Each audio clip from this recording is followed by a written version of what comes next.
September 28, 1829, Boston, Massachusetts, Bridge Street. A man stands in the back room of his second-hand clothing shop holding a small, leather-bound book. His hands are steady, but his heart is pounding. David Walker knows what this book will cost him. He knows they will come for him. He knows the South will put a bounty on his head. He knows white supremacists will hunt him down and kill him. But he cannot stay silent. Not anymore. Not after everything he has witnessed. The book in his hands contains 76 pages that will shake the foundations of American slavery. Within months, Southern states will make it illegal to own this book, punishable by death. They will offer $10,000 for Walker's head.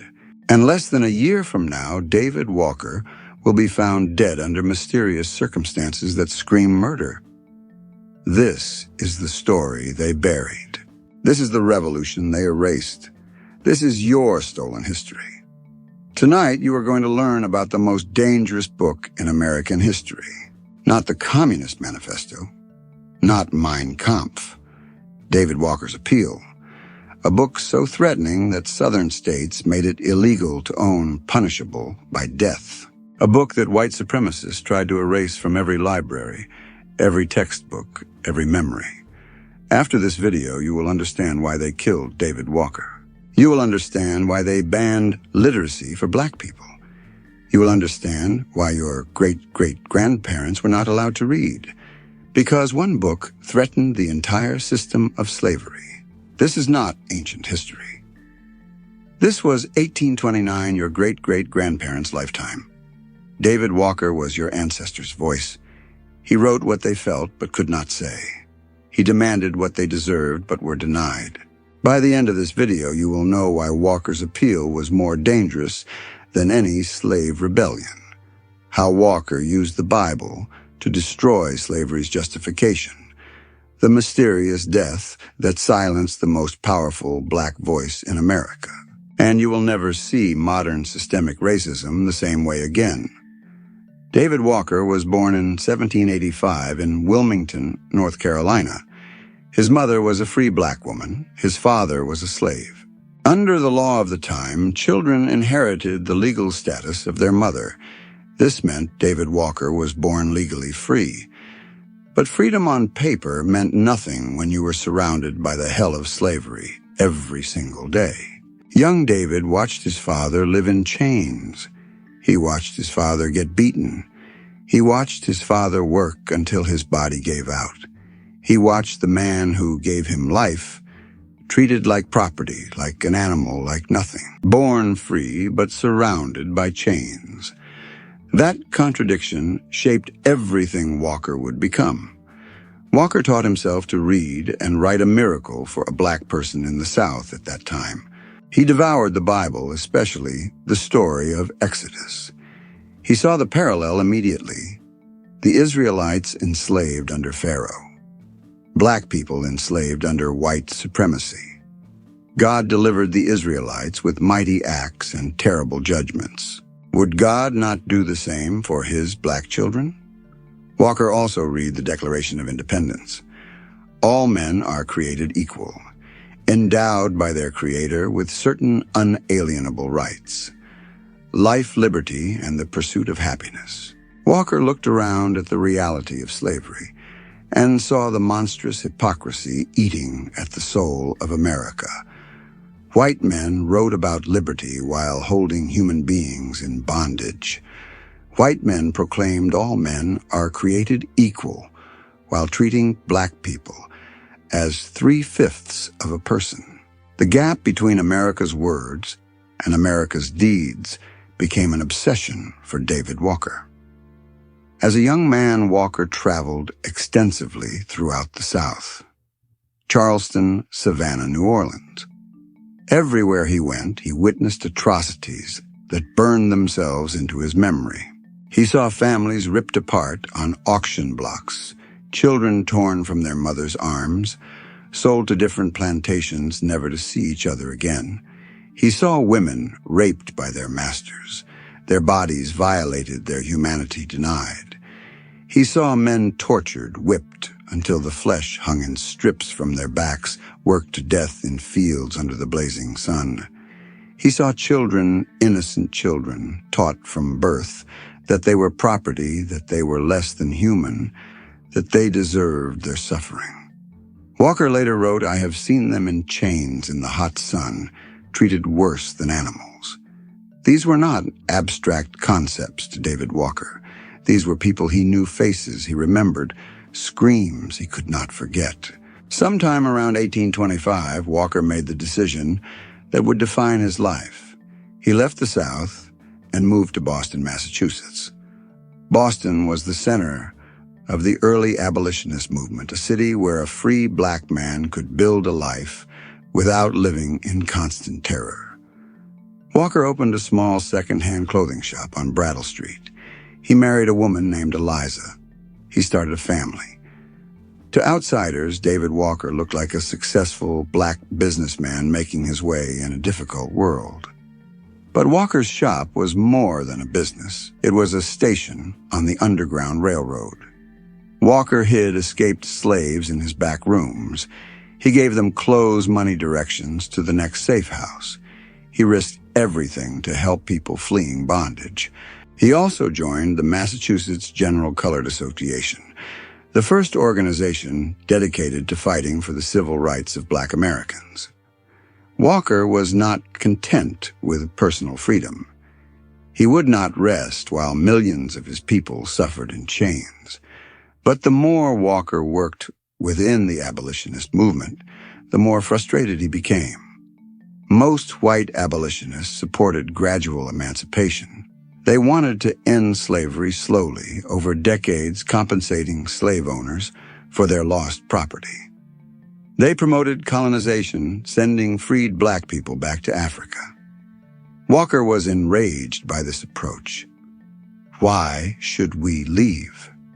We built this country. Our labor created American wealth. This is our home. And why should slaveholders be compensated? They were the criminals, the enslaved were the victims.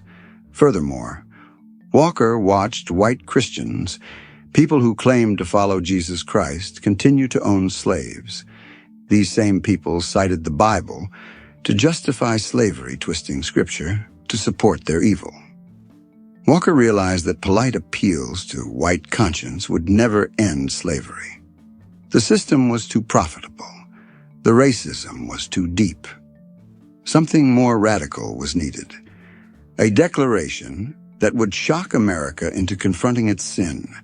A manifesto that would inspire enslaved people to resist, to fight, to die for freedom, rather than accept bondage. A theological and political argument so powerful that it could not be ignored or dismissed. Between 1828 and 1829, David Walker wrote, "But this was not calm prose.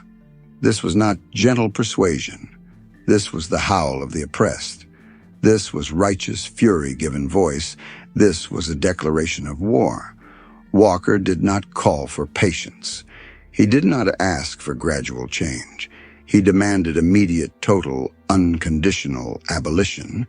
And he said that if white America would not grant freedom, black Americans had the God-given right to take it by force. Better to die on your feet than live on your knees. Better to die fighting for freedom than to live one more day in slavery. On September 28, 1829, Walker's appeal was published. 76 pages divided into 4 articles. Walker printed the books himself. He sewed copies into the lining of coats and pants sold in his shop.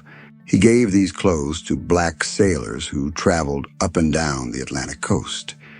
These men smuggled the appeal into Charleston, Savannah, New Orleans. Everywhere slavery existed. The most dangerous contraband in America was not weapons. It was ideas. It was truth. It was David Walker's appeal. The theological arguments in Walker's appeal were devastating. He used the very scripture that slaveholders cited to justify bondage and turned it into a weapon against them.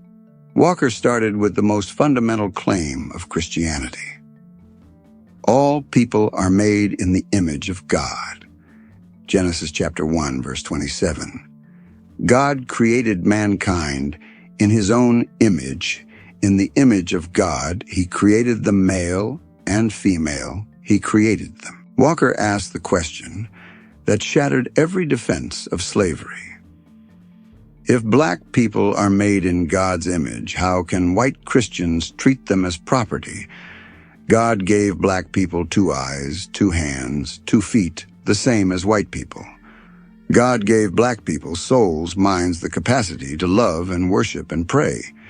To enslave a person made in God's image is to spit in the face of God himself. White Christians claimed slavery was God's will. Walker called this what it was: blasphemy, the vilest heresy ever conceived. Walker drew heavily on the book of Exodus. The Israelites suffered under Egyptian slavery for 400 years. They cried out to God for deliverance, and God heard their cry. God sent Moses to Pharaoh with a simple message: "Let my people go." When Pharaoh refused, God unleashed the plagues. Water turned to blood, frogs, gnats, flies. Livestock died. Boils covered Egyptian flesh. Hail destroyed crops. Locusts devoured what remained. Darkness covered the land. And finally, the death of every firstborn son in Egypt. God destroyed the slaveholders. God broke the chains of the enslaved. God led his people to freedom through the Red Sea. Walker's message was clear. God hates slavery. God destroys slaveholders. God will deliver his black children just as he delivered the Israelites. And if white America continued in the sin of slavery, God's judgment would fall on this nation. Walker also invoked the golden rule, the teaching of Jesus himself: do unto others as you would have them do unto you. Walker asked white slaveholders a simple question: would you want to be enslaved? Would you want your wife raped? Would you want your children sold away from you? Would you want to be worked to death in a field? No. Then how dare you do this to others? How dare you call yourself a Christian while committing these atrocities? America called itself a Christian nation. America claimed to be a city on a hill, a light to the world. Walker said America was practicing the devil's work. America was the most hypocritical nation in human history. White Americans fought the British for freedom from tyranny. Now white Americans were the tyrants and black Americans were the freedom fighters. But Walker did not stop with theology. His political arguments were just as powerful. The Declaration of Independence proclaimed that all men are created equal. Walker asked, do we count as men in your declaration? You white Americans fought British tyranny for freedom. Now you are the tyrants. You enslaved us. Then you call us inferior for being enslaved. You deny us education, then you call us ignorant. You steal our labor, then you call us lazy. You destroy our families, then you call us immoral. Every charge you level against black people is a crime you committed first. Walker compared the condition of black Americans to every enslaved people in history: the Israelites in Egypt, the Romans under tyrants, the serfs of medieval Europe. Walker's conclusion was devastating. Black Americans are the most degraded people in history, not because we are weak, not because we deserve it, but because the system of American slavery is the most brutal, the most complete, the most efficient machinery of oppression ever created. And then Walker wrote the words that would terrify the South, the words that would put a price on his head, the words that would get him killed. Walker called for resistance, not passive resistance, not patient waiting for white people to develop a conscience. Active, physical, violent, if necessary, resistance. Walker wrote, "Kill your masters, if necessary. It is better to die free than live enslaved. The man who will not fight for freedom under Christ should stay in chains." This was not advice. This was a command. This was divine mandate. Walker said we have just as much right to hold them in slavery as they do us, which is no right at all. He told enslaved people, "You are men, not property. You are human beings created in God's image. Stand up, fight back, die on your feet rather than live on your knees, or accept that you deserve your slavery." The reaction from the South was immediate and apocalyptic.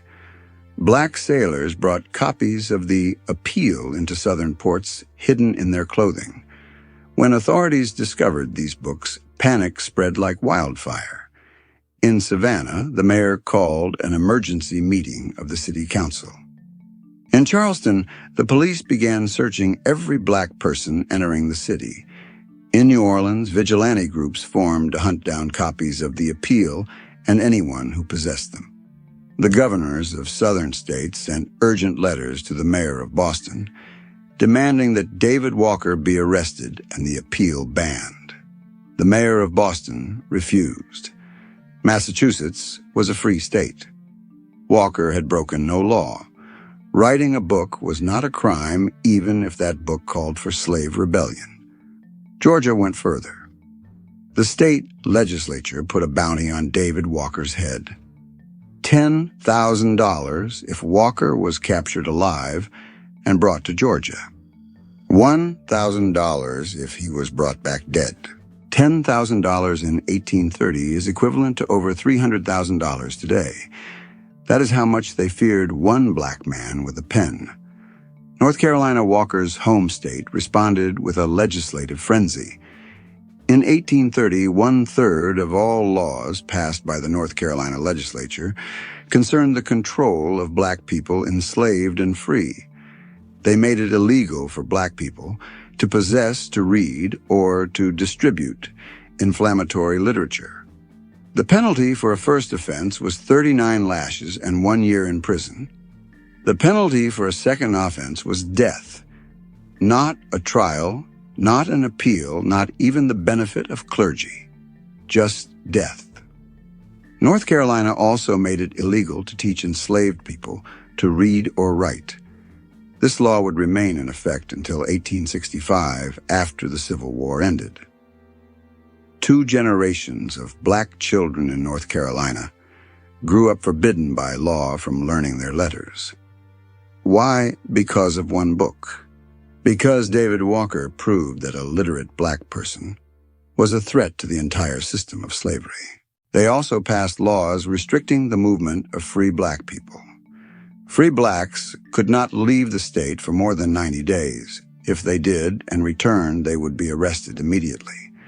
They wanted to trap free black people, to prevent them from spreading ideas, from inspiring rebellion. They passed laws forbidding black people from gathering in groups larger than 5. No meetings, no organizing, no collective action. They passed laws making it illegal for black people enslaved or free to speak with sailors in port. Sailors were the primary method of distributing the appeal, and the South knew it. Cut off the communication network stopped the ideas from spreading. But the most telling reaction was what they did not do. They never engaged with Walker's arguments. They never refuted his theology. They never answered his political logic. They never debated whether slavery was compatible with Christianity or democracy. They simply tried to suppress the appeal through violence and censorship, because they knew Walker was right. They knew they had no defense. They knew that if enslaved people read Walker's words, the system would explode. Fear motivated every law, every bounty, every act of suppression. The South was terrified, and they should have been. Hold that thought, because what happened next proves they had every reason to be afraid, and it reveals the price David Walker paid for speaking truth. On June 28, 1830, less than 1 year after the appeal was published, David Walker was found dead at the doorway of his home on Bridge Street in Boston. He was 33 years old. The official cause of death was listed as tuberculosis. His daughter, Lydia Ann, had died of tuberculosis just 1 week earlier. The authorities said it was a tragic coincidence, a disease that ravaged poor communities in the 1800s, nothing suspicious about it. But the black community in Boston did not believe it for a second. They knew David Walker had been murdered. They knew he had been poisoned. Consider the facts. Georgia had placed a $10,000 bounty on Walker's head, dead or alive. That is a fortune in 1830.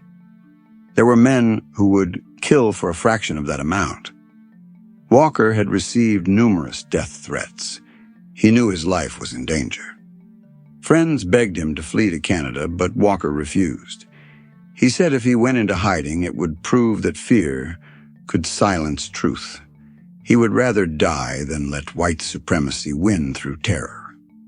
Tuberculosis is a slow disease. It takes months, sometimes years, to kill. Walker had been healthy and active just weeks before his death. He was speaking at meetings, running his shop, distributing the appeal. Then, suddenly, he and his daughter both die within a week of each other. The timing is too perfect, too convenient. The black newspapers of the time openly suggested Walker was poisoned. The white newspapers barely mentioned his death. The Boston Recorder wrote just one sentence. David Walker, 33 colored man who wrote the pamphlet that caused alarm in slave states. That was it. No investigation. No inquiry into whether the Georgia bounty had been claimed. No questions about the suspicious timing. No arrests. David Walker, the most dangerous man in America, according to the South, died. And nobody in power cared enough to ask how or why. He was buried in an unmarked grave in a black cemetery in South Boston. No headstone, no memorial, just another dead black man that white America wanted to forget. But here is what they could not kill: Walker's ideas.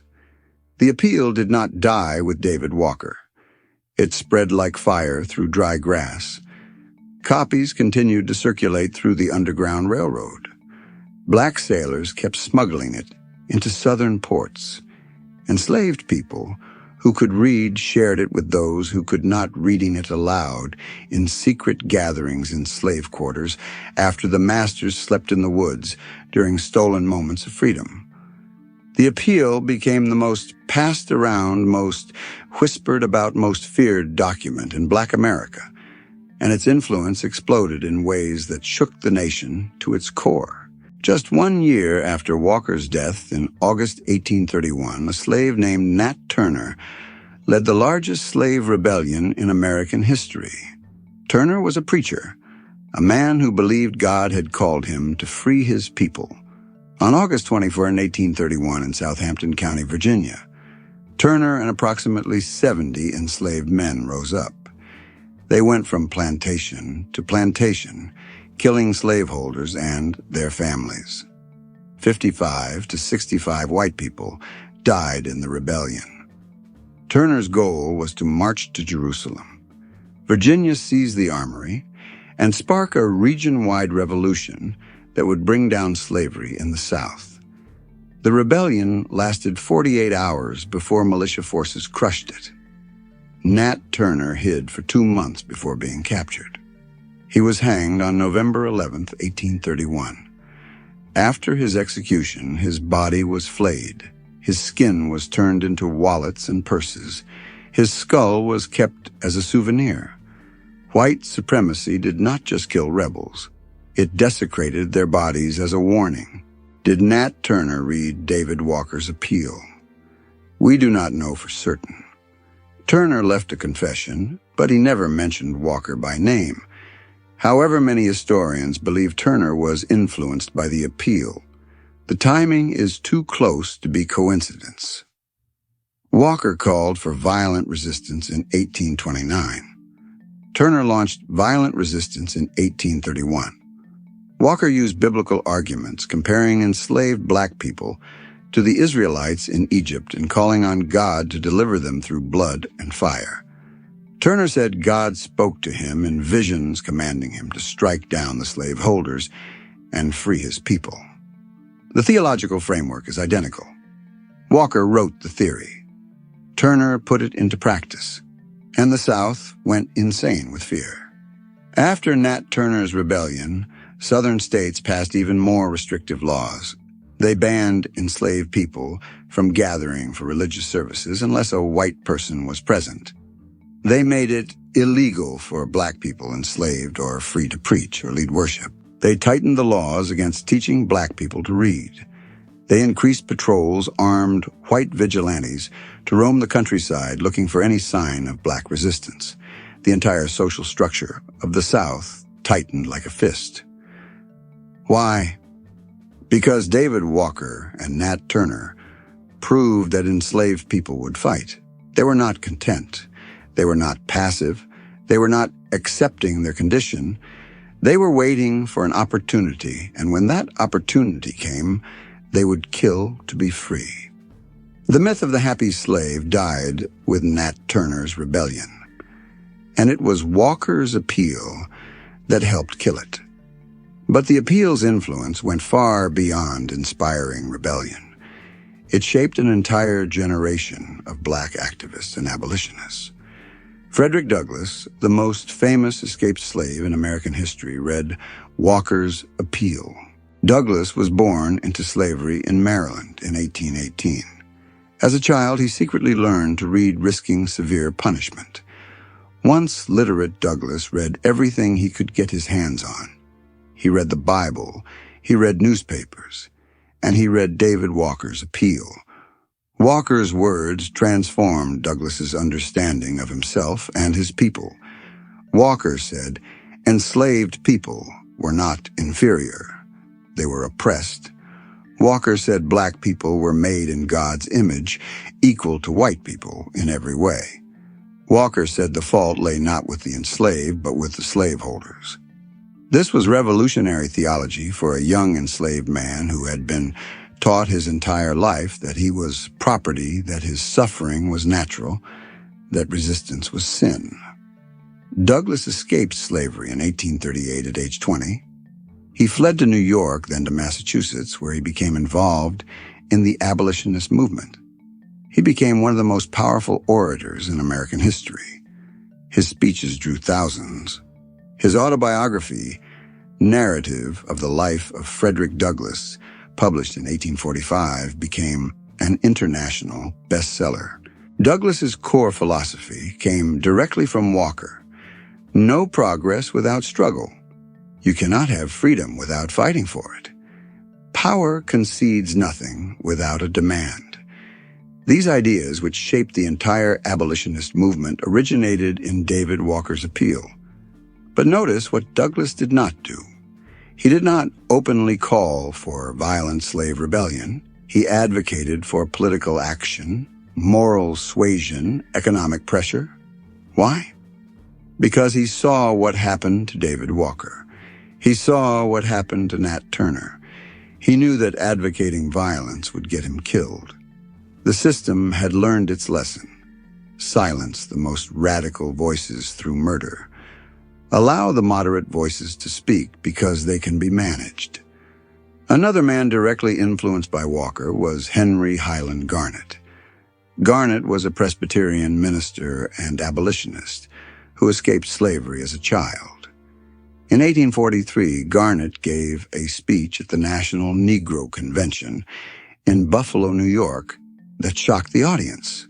The speech was called An Address to the Slaves of the United States of America. Garnet directly echoed Walker's appeal. He called on enslaved people to resist. He said, "Brethren, arise, arise, strike for your lives and liberties. Let every slave throughout the land do this, and the days of slavery are numbered. You cannot be more oppressed than you have been.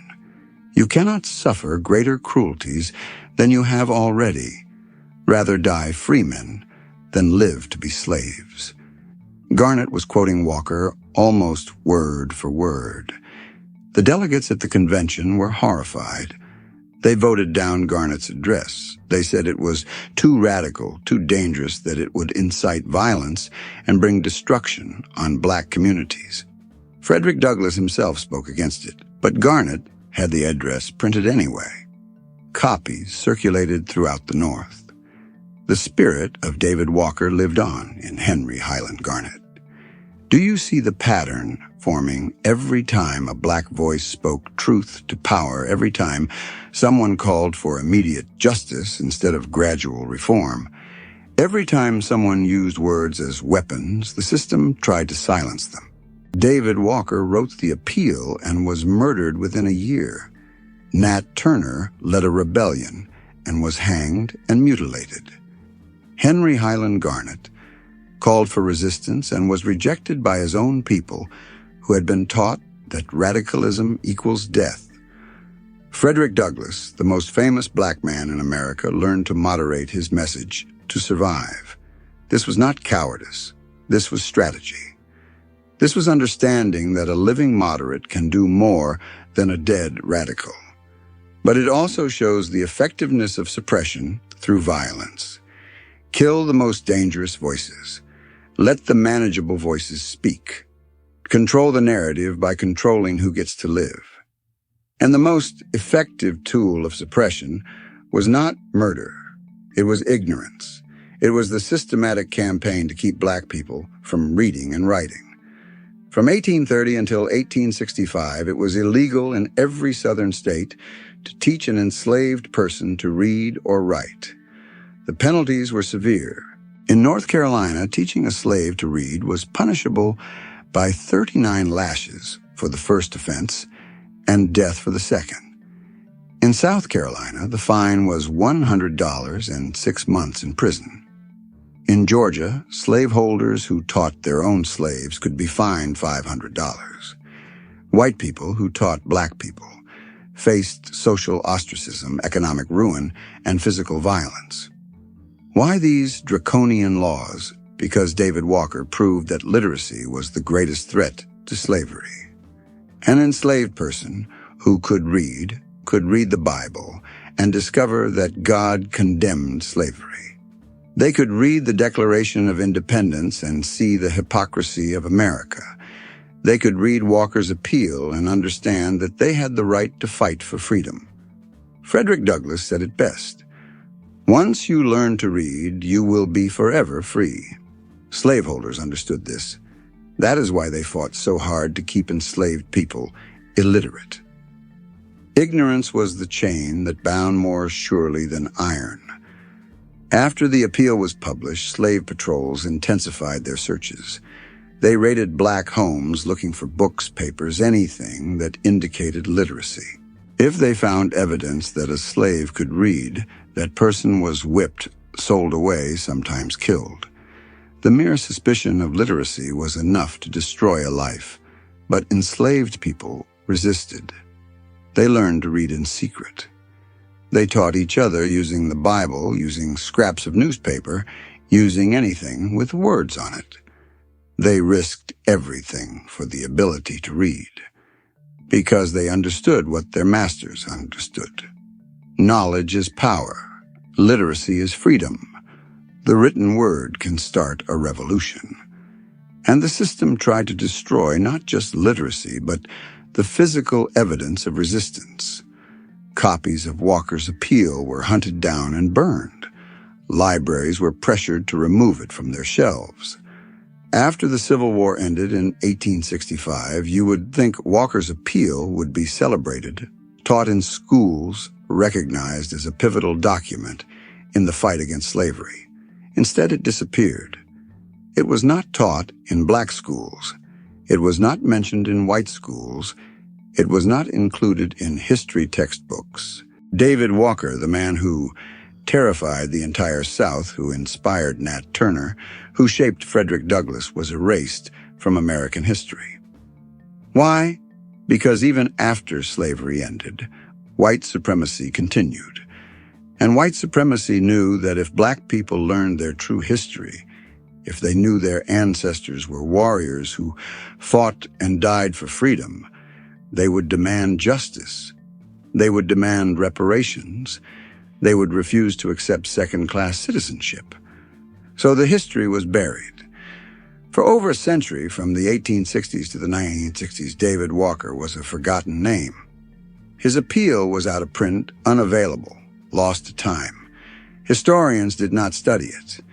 Teachers did not mention it. It was not until the civil rights movement of the 1960s that Walker was rediscovered. Black power activists searching for their radical roots found old copies of the appeal in archives and rare book collections. They republished it in 1965. Suddenly, a new generation of Black Americans discovered that their great-great-great-grandparents had not been passive victims, waiting for white saviors to free them. They had been freedom fighters. They had been revolutionaries. They had been warriors. Malcolm X quoted Walker. Stokely Carmichael quoted Walker. The Black Panthers studied Walker. We did not invent black resistance, they said. Our ancestors did. We are carrying on a tradition that goes back centuries. But even today, in 2025, most Americans have never heard of David Walker. Go into a public school and ask students who wrote the most influential abolitionist document in American history. They will say Harriet Beecher Stowe and Uncle Tom's Cabin. They will not know Walker's appeal. Ask them who inspired Nat Turner's rebellion. They will not know. Ask them why Southern states banned teaching enslaved people to read. They will not know it was a direct response to Walker's appeal. This is not an accident. This is not an oversight. This is intentional erasure. The same forces that killed Walker, that banned his book, that suppressed black literacy, are still at work today. They have just changed their methods. Let me show you exactly how this pattern of erasure continues. Let me show you the mechanisms they used to bury Walker and how those same mechanisms operate right now. Because if you think this is just about history, you are not paying attention. This is about today. This is about your life. This is about what they are still hiding from you. Physical destruction was the first method of suppression. We already talked about how copies of Walker's appeal were hunted down and burned in the South. But it went deeper than that. After Walker's death, his shop was cleaned out. His personal papers disappeared. Any letters he wrote, any drafts of the appeal, any notes or journals, all of it vanished. His grave was left unmarked. There is no monument to David Walker in Boston. There is no historical marker at the site of his shop. For over 150 years, there was no public recognition that one of America's most important freedom fighters lived and died in that city. Why? Because even in the North, even in Boston, a city that prided itself on abolitionism, white people did not want to celebrate a black man who called for violent resistance. They wanted their abolition movement to be safe, to be white-led, to be gradualist. Walker was too dangerous, so they erased him. The same thing happened to the people who distributed the appeal. Black sailors who smuggled copies into the South often disappeared. They would dock in Charleston or Savannah, and authorities would search their belongings. If they found the appeal, the sailor would be arrested. Some were imprisoned, some were executed, some simply vanished their bodies, likely dumped in the ocean or buried in unmarked graves. No one kept records. No one investigated. These were black men, and in the eyes of the law, their lives had no value. The goal was not just to stop the appeal from spreading. The goal was to create terror, to make anyone who might distribute revolutionary literature afraid for their lives. And it worked. Many sailors stopped carrying the appeal. The fear was too great. But some continued. Some brave souls kept smuggling copies south because they believed in Walker's message. They believed freedom was worth dying for. These unsung heroes, whose names we will never know, kept Walker's ideas alive when the system tried to kill them. They are part of the pattern, too. The pattern of black resistance that never stopped, even when resistance meant death.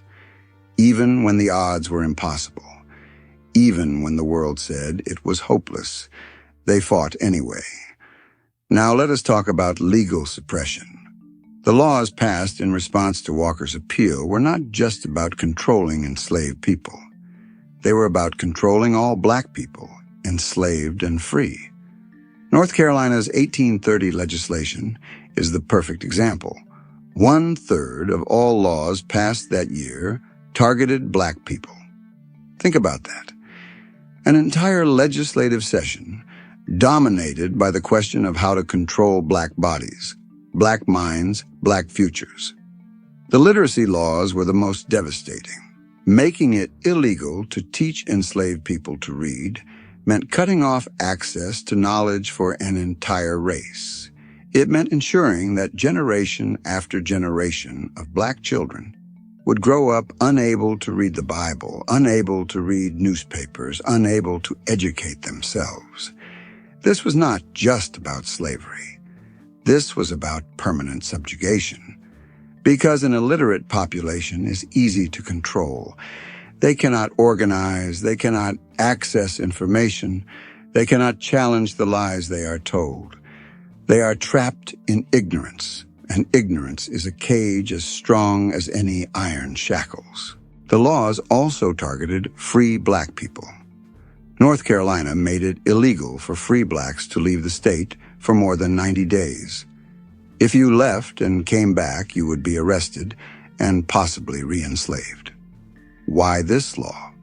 Because free black people who traveled could spread ideas. They could tell enslaved people in other states about Walker's appeal.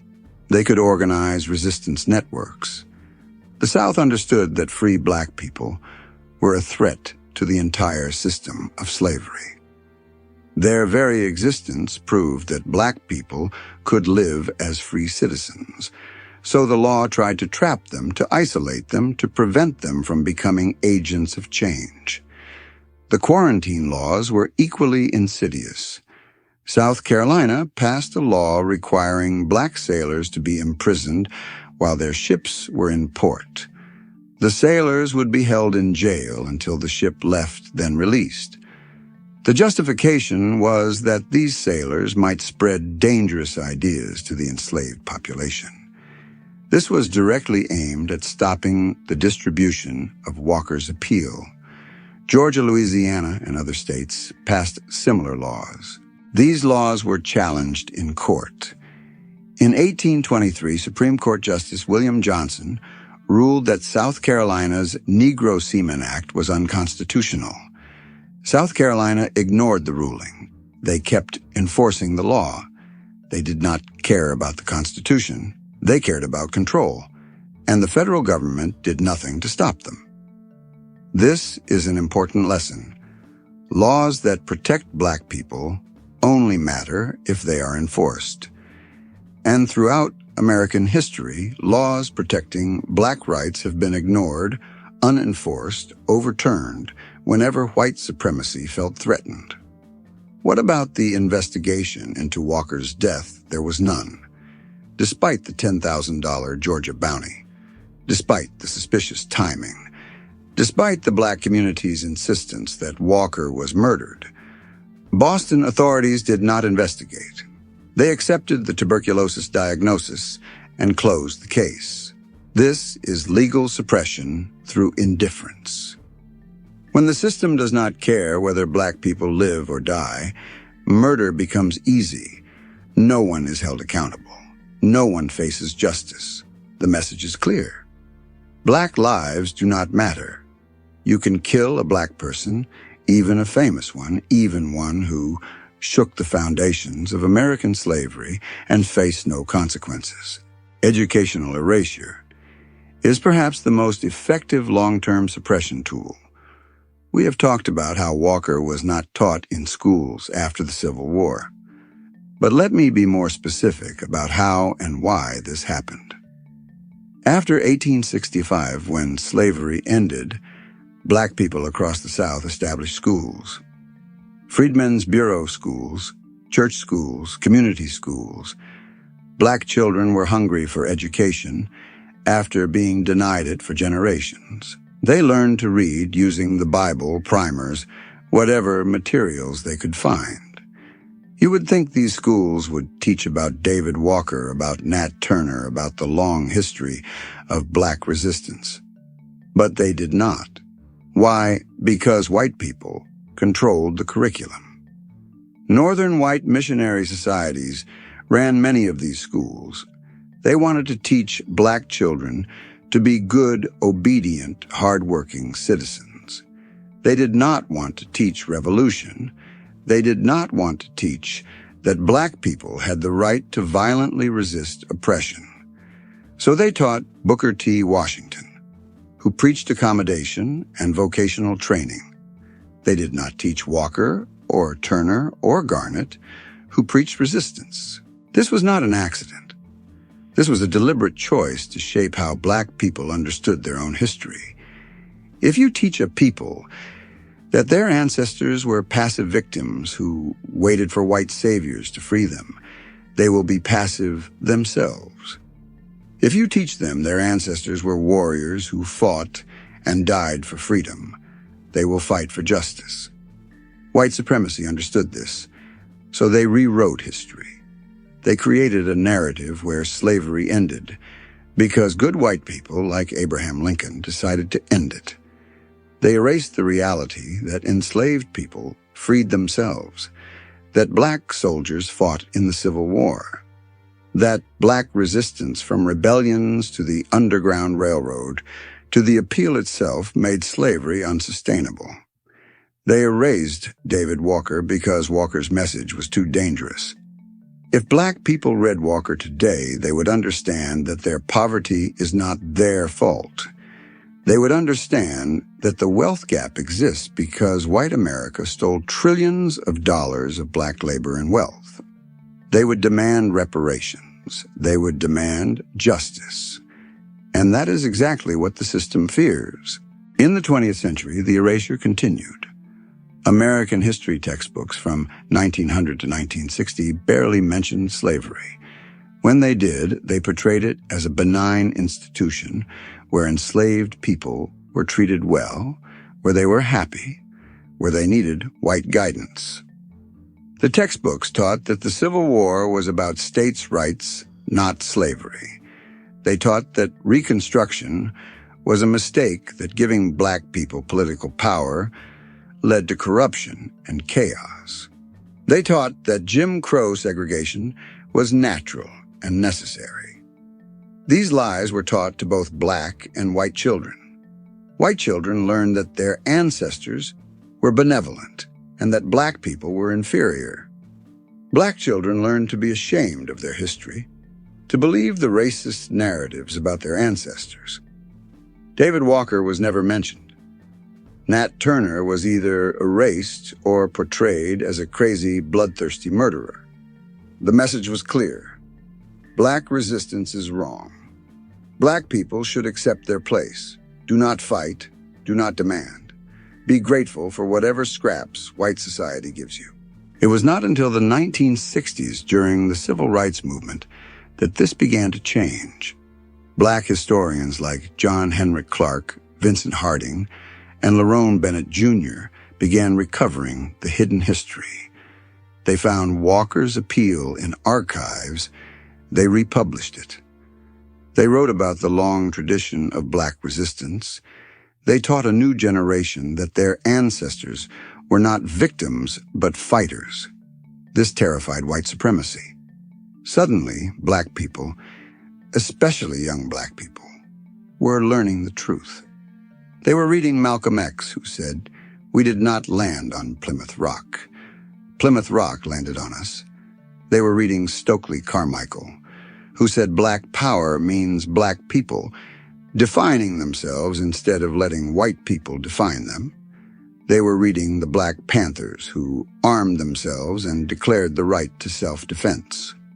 All of these movements drew directly from David Walker. The appeal was their spiritual ancestor. And how did the system respond? The FBI launched COINTELPRO, a program specifically designed to infiltrate, disrupt, and destroy black liberation movements.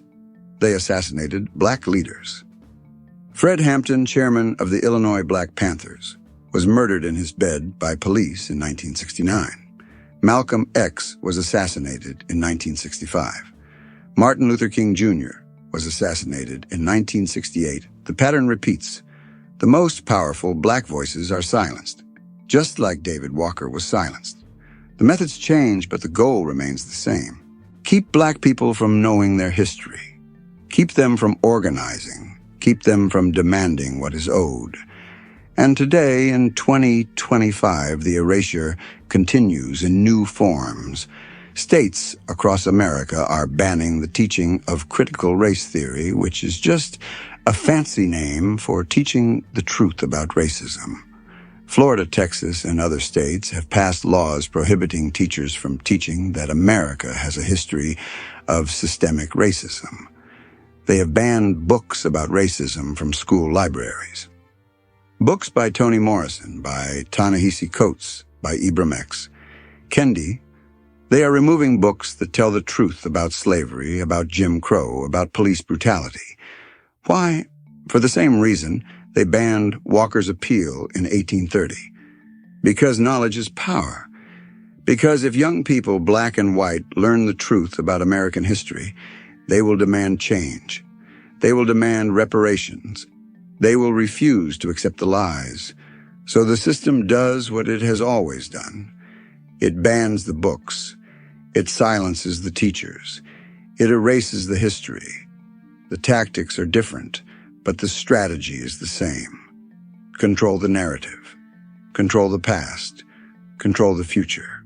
Now do you see the pattern? David Walker wrote truth and was killed. His book was banned. His name was erased. Nat Turner fought for freedom and was hanged and desecrated. His rebellion was called a mindless act of violence instead of a justified uprising. Frederick Douglass moderated his message to survive. Henry Highland Garnet was rejected for being too radical. For over a century, Walker's Appeal was out of print and forgotten. When it was rediscovered in the 1960s, the FBI launched a war against black liberation movements. And today they are banning books and erasing history again. Every single time black people try to tell their truth, the system suppresses it. This is not accident. This is policy. This is how white supremacy maintains itself. By controlling what you know. By controlling what you teach your children. By making sure that every generation forgets the resistance of the previous generation and has to start from scratch. But here is what they cannot erase. The truth is still here. You are hearing it right now. David Walker's words still exist. The Appeal is available online in libraries and bookstores. You can read it today. You can share it with your family. You can teach it to your children. They tried to kill it, and they failed. That is the power of the written word. That is why they fear it so much. Because once an idea is written down, once it spreads, once it takes root in people's minds, you cannot kill it. You can kill the author, but you cannot kill the idea. David Walker died in 1830, but his appeal lives in 2025. That is victory. That is immortality. That is why you need to know his name. That is why you need to read his words. Because this is your history. This is your heritage. This is the legacy they tried to steal from you. Now let me show you why this matters today. Let me show you how David Walker's fight is still your fight. How the theft he warned about continues right now. How the system he challenged still operates. Because if you think this is just about the past, you are not paying attention.